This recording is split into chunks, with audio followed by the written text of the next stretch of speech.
Assalamualaikum warahmatullahi. Pernah tak kita terfikir siapa agaknya yang Allah haramkan dari disentuh api neraka? Neraka itu sangat dahsyat, tapi ada golongan yang dijamin keselamatan oleh Allah. Dalam hadis dan Al-Quran, Nabi Muhammad SAW ada sebut tentang 5 golongan ini. Golongan yang kedua itu merupakan golongan yang sangat mulia, tetapi kita jarang ambil berat dan berusaha ke arahnya.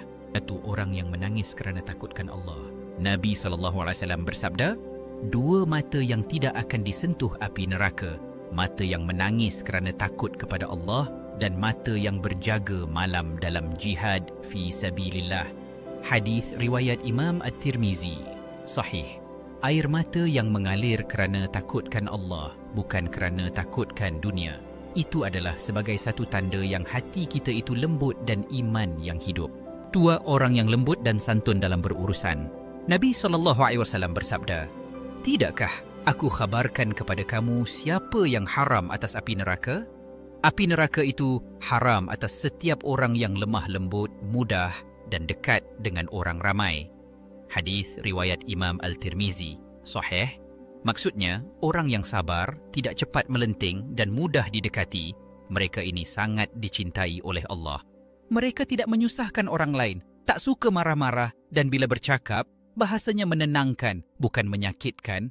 Dalam dunia hari ini yang penuh tekanan, orang yang boleh kekalkan akhlak lembut dianggap luar biasa dan mereka dijanjikan keselamatan dari neraka. Kita semua boleh usahakan perkara ini. Bila orang marah, kita tenang. Bila orang buat silap, kita maafkan. Bila ada konflik, kita jadi pendamai. Nabi SAW sendiri bersifat halim, penyabar, lemah lembut dan tidak kasar. Maka sesiapa yang meniru sifat ini akan mendapat kedudukan yang tinggi di sisi Allah, malah dijauhkan dari azab neraka. 3 orang yang menjaga solat dan sabar dalam ujian. Firman Allah dalam surah Al-Ma'arij ayat 22-24. Kecuali orang-orang yang mengerjakan solat, yang mereka itu tetap mengerjakan solatnya, dan orang-orang yang dalam hartanya ada hak yang diketahui. Orang yang jaga solat dengan konsisten dan bersabar dalam susah, mereka dijauhkan dari azab neraka. 4. Orang yang berakhlak dengan akhlak Rasulullah SAW.